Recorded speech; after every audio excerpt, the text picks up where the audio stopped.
দেখো বন্ধুরা, আমি তোমাদের সবাইকে একটা গান শোনাবো আর ছড়াও শোনাবো, না কবিতাও শোনাবো। ছড়া যা, কবিতাও তাই।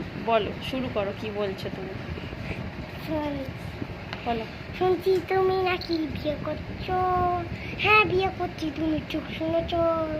ওইদিকে তাকিয়ে বলো। ছেলে নাকি বড্ড কালো, নামতে তার কালুয়া। এবার তোমাদের ছড়াটা শোনাই। বলো। ওখানে কেড়ে আমি খোকা, মাথায় কিরে আমের চাকা, খাসনি কেন রে, দাঁতে পোকা, দিসনি কেন রে, দূর বোকা। তো কেমন লাগলো আমার ছেলের, এই যে আমার ছেলে ছড়া, একটা ছড়া বললো, একটা গানও বললো। তো আজকে স্কুল যেতে পারেনি, তো সারাদিন খুবই দুষ্টুমি করছে, কারণ স্কুলে যায় তো, বাড়িতে থাকলে একটু বেশি দুষ্টুমি করে। তো আজকে যেতে পারিনি, একটু শরীরটা খারাপ। শরীর খারাপ বলতে কেন, কি শরীর খারাপ তোমার?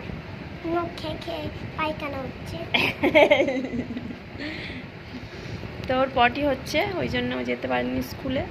মানে ও যেত আমি যদি পাঠাতাম, কিন্তু যদি ওখানে গিয়ে পাই তো অসুবিধা, কারণ ছোট তো, ওই জন্যে পাঠালাম না।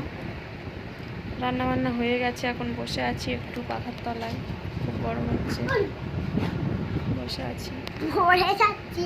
তো এই ঘরে কবে আসবো এখনো জানি না। দাদু আসলে আমরা ঢুকে যাব। কাজ হচ্ছে একটু, পুরো কাজটা তো হবে না, থাকবো ঘরে তার আগেই। তাই এই করতে এই করা হয়নি। টাটা করবে, এসো। টাটা।